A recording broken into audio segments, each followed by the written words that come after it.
Today we are doing an unboxing video and talk about the characteristics about diesel engine pring chambers and an interesting design from SEMT pill stick.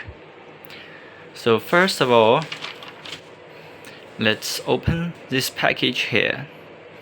You can see from this sticker that it says it's kind of a kit for fuel injector, and we can actually see that it's for the injector of the pill stick PC4-2 4-stroke marine engine. So after open this box and remove all these cushions, you can see some parts here. This package, you may know it's possibly the injection nozzle. And here are some other parts. Let's take them individually out. Some O-rings, a mysterious ring-shaped thing, mysterious washer,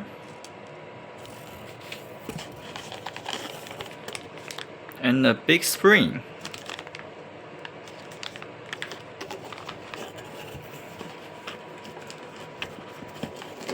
From the color and the appearance of this plastic box, this one should be from the company which name is Orange. So I found a manual for the pill stick diesel engine, but it's a different engine type than the kit we are talking about here. So these 4 O-rings, they are similar as the part number 12 here. These are high temperature and oil resistance O-rings. This spring definitely is a spring which generates the force acting on the needle of the nozzle, which is this part here.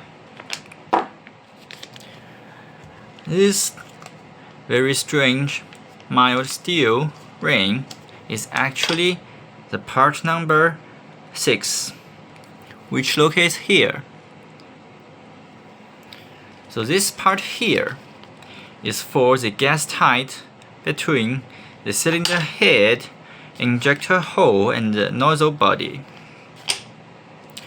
This part is similar to this ring here. And the last thing we have here, this mysterious washer, it's not shown in this picture because it's a different engine type, but this washer actually locates in between the spring and its seat. The O-ring, sorry, this is not an O-ring, it's just a washer here. This washer will be worn out during the operation because of the higher spring force than this injector here. So it's better if you replace it every time you recondition the injection valve. So inside this orange box, it's actually the nozzle body itself. You can see it's brand new one, genuine part. Yeah, sorry, it's a little bit hard for me to do this with only one hand. This one here is brand new, but since I got 2 identical sets of this kit, I will open one.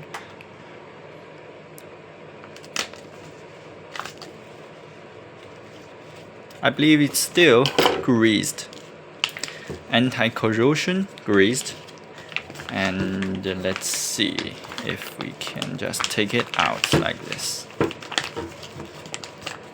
Actually, this one weighs like 1.8 kilograms, so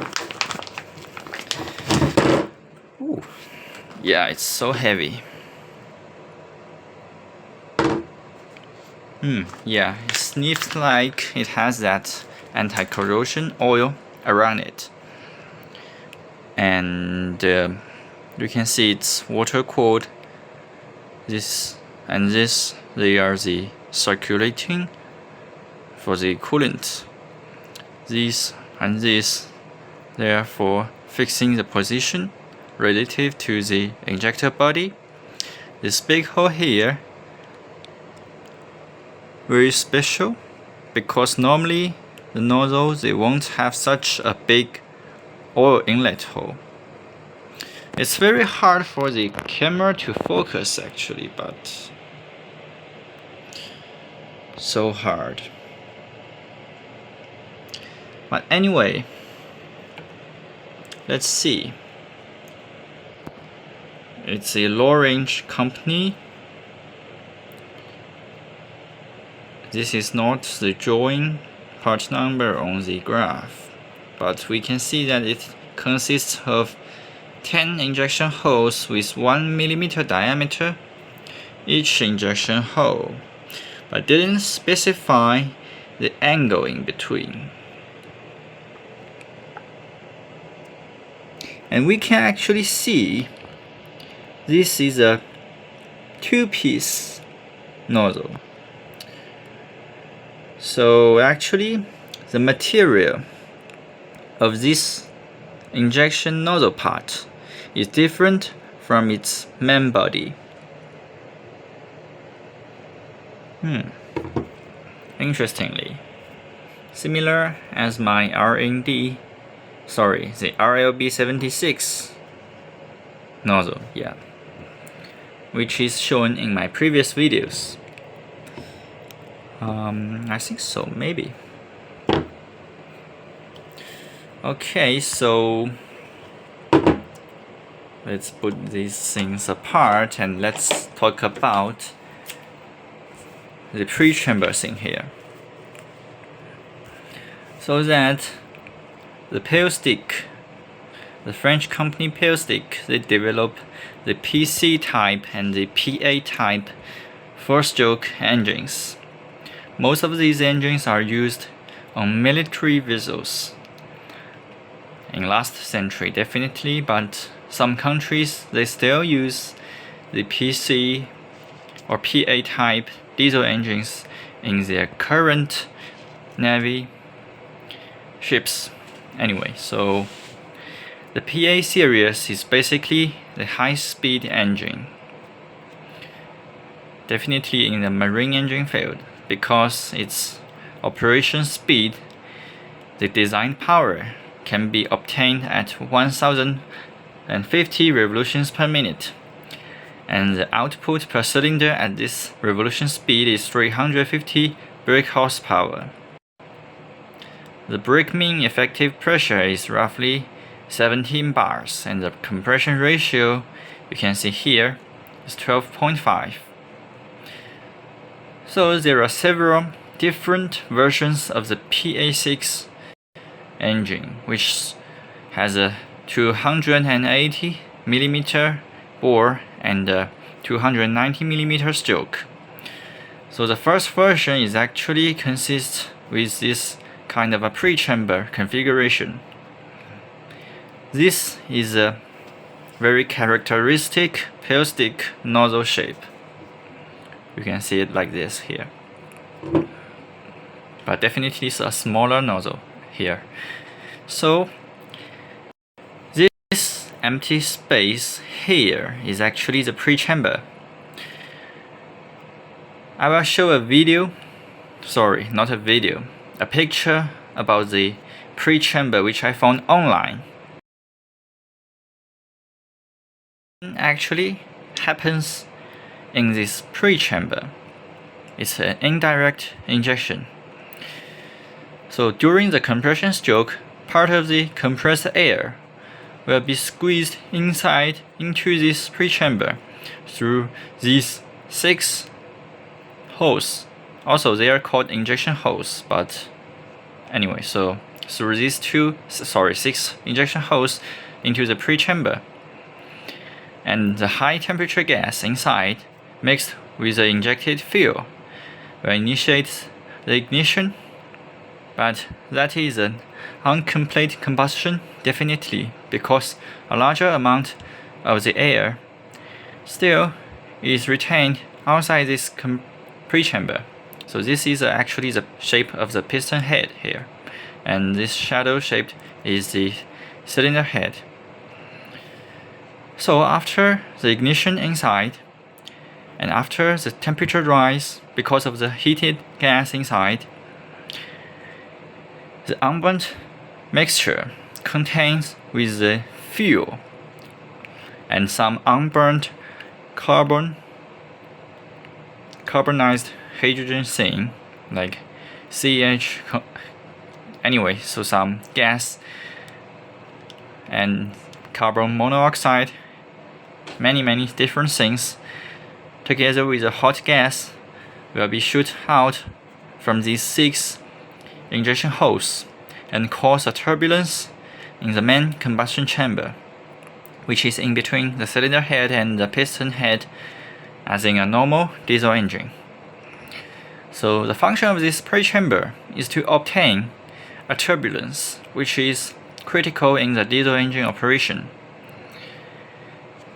You want a turbulence combustion. You don't want a laminar flow happening there, because the turbulence helps with the mixture of the fuel and unburned gas. Also, it causes a more uniform temperature distribution, and this accelerates the combustion definitely because of the more evenly mixed fuel and air. It doesn't rely on the intake turbulence as in some small diesel engine and in gasoline, natural gas engines. So it answers this third question: why the pre-chamber configuration can be used on a low speed or a diesel engine running at a reduced power. Because for a low speed engine, you don't have a very strong inlet turbulence. Definitely because the gas speed is not enough to cause a strong turbulence inside the cylinder, and also because of very large cylinder diameter and a relatively flat piston head configuration, you don't have the compression turbulence, or called like the squeeze during the compression. So why does it can be used at a reduced operation power? That's because like under reduced power, the turbocharger or any other supercharger device may induce a relatively lower amount of charged air. Even in a nowadays diesel engine, that amount of air, even reduced than the design for power, is still enough for a complete combustion. But that reduced amount of air also reduces the turbulence strength during the intake stroke and also during this compression stroke. So with the help of this, I call it the pre-chamber turbulence, because this turbulence only relies on the ignition and the combustion pressure rise inside. So this turbulence, the strength of it, will not decrease too much even if the power is reduced. So you can still have a relatively stable, not as stable, but relatively strong turbulence happening inside the main chamber to help you with a better and more complete combustion. So here are 2 graphs. They share the same crank angle. This line here indicates the top dead center of the piston, and the top picture shows in a direct injection engine, and this second picture shows the process happening in an indirect or this pre-chamber combustion chamber. So this graph here and this graph here, they are the cylinder pressure, and this graph here and this graph here, they are both The needle lift, I mean like the injection needle, this one, the left of it, which shows actually the opening timing of the injector. This small oscillation is because of pressure wave and unstable pressure inside the injection system, but that's not what we will focus on today. So in this one, it's a direct injection. You have the injection timing much earlier than this one. We will talk about it later. And you can actually see that the pressure rise here is much faster or much acute than this pre-chamber configuration. Also, even this one has a retarded injection, but the combustion finishes at relatively the same timing or the crank angle. We will talk about why these things happens. So let's talk about the first question, why the timing could be retarded in such a configuration.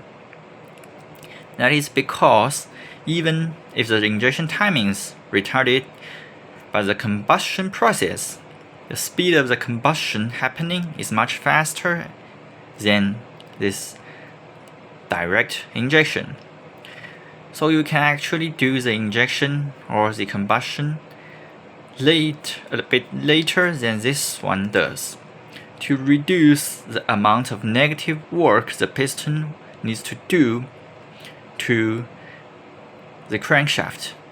Because this one here, you have the higher pressure than this one before the top dead center.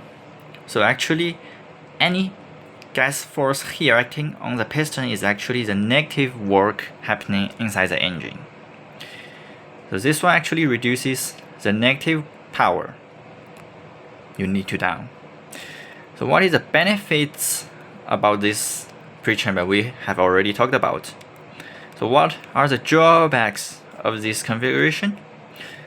So definitely, with such a big increased surface area, you will have a higher heat loss, right? Also, because of these holes, they need to withstand the high pressure and the high temperature combustion gas. This pre-chamber is very easily to be burnt, oxidized, even if the material is actually the cobalt and nickel alloy. So this pre-chamber nozzle here is designed as a changeable device, as I showed in that picture. So let's come to the second problem, why the NOx is reduced. Even when the specific fuel oil consumption for the pre-chamber configuration is higher than the direct injection configuration, because the specific fuel oil consumption here is higher because you have a higher heat loss, and also you have a loss like a fluid dynamic loss due to these small holes, because they cause a high restriction or the friction force to the rushing out gas. But even if you have a higher fuel oil consumption rate, why the NOx production is reduced? That's because you have a higher combustion rate, and also you have a more uniform temperature distribution. A higher combustion rate means that the high temperature existing time inside the combustion chamber is reduced, and a more uniform temperature distribution means that at the same power developed, you will have a lower mean temperature inside the cylinder, which both reduce the NOx.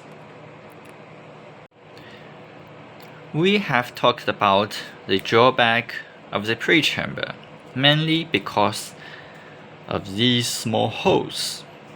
So the Pillstick came up with a very interesting idea on this engine. I guess now you actually know what they did. Yes, actually they break this pre-chamber down into this nipple looking thing on the piston head and the open orifice inside the cylinder head. This one is still the nozzle, and when the piston is near at its top dead center, these two parts will form a kind of an orifice here to act as a pre-chamber nozzle.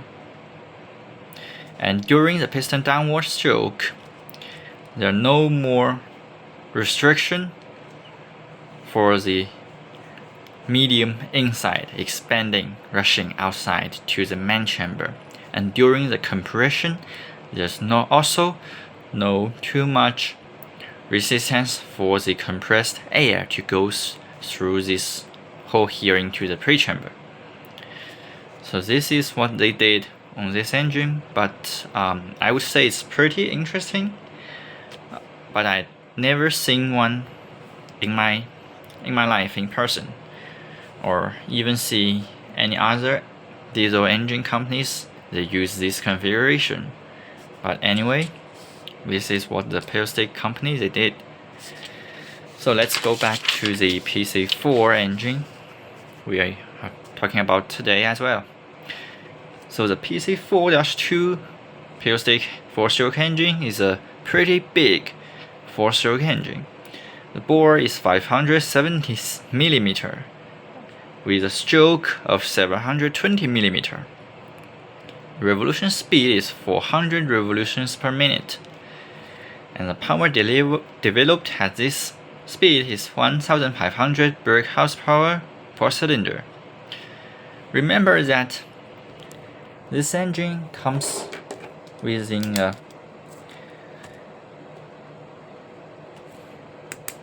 V18 configuration, which means actually a relatively very high output.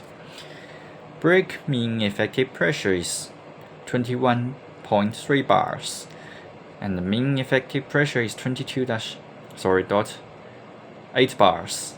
The difference in between 1.5 bars is lost because of the mechanical loss, like the friction and the engine driven pumps and so on. Also, like the energy you need to drive the injection system, to drive the valve mechanism.